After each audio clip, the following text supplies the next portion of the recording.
ငါလာနေအောင်ဒီလောက်ဆွဲဆောင်မှုရှိအောင်ဂရုစိုက်နေကြတယ်ဒီလောက်အိုစနာကြနေဟာမယောကိုကဘာလို့ဆွဲလန်းနေရလဲမယားကြီးငုတ်တုတ်ရှိရတာနဲ့စနိုက်ကြော်တယ်ဆိုမှတော့သူတို့နှစ်ယောက်ထဲအတယောက်ငါတက်ပြလိုက်ချင်တာ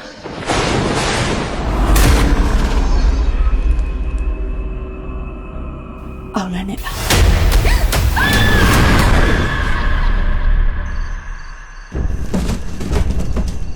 ဒီရွာလူတွေတော်တော်များများညီမေကဝေမကြီးရဲ့တားကောင်ဖြစ်ခဲ့ကြတာကိုသူစားအခုလိုလေးလုံနေရတာကိုချစ်လို့နော်အဲ့ဒီမိန်းမောင်မျက်လုံးထဲမှာကြည့်လို့မရ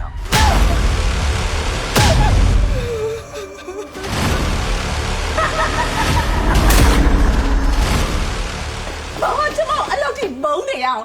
ပေါ့ရဲ့မကြီးကျမဘာရင်များဂုံးထိုက်လိုက်လို့လဲတော့လက်နဲ့တော့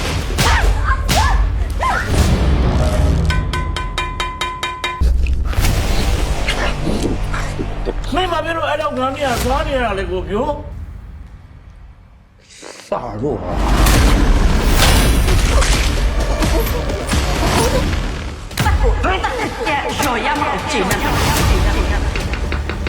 သူ့ကိုယ်ကိုဝင်ပို့လိုက်တော့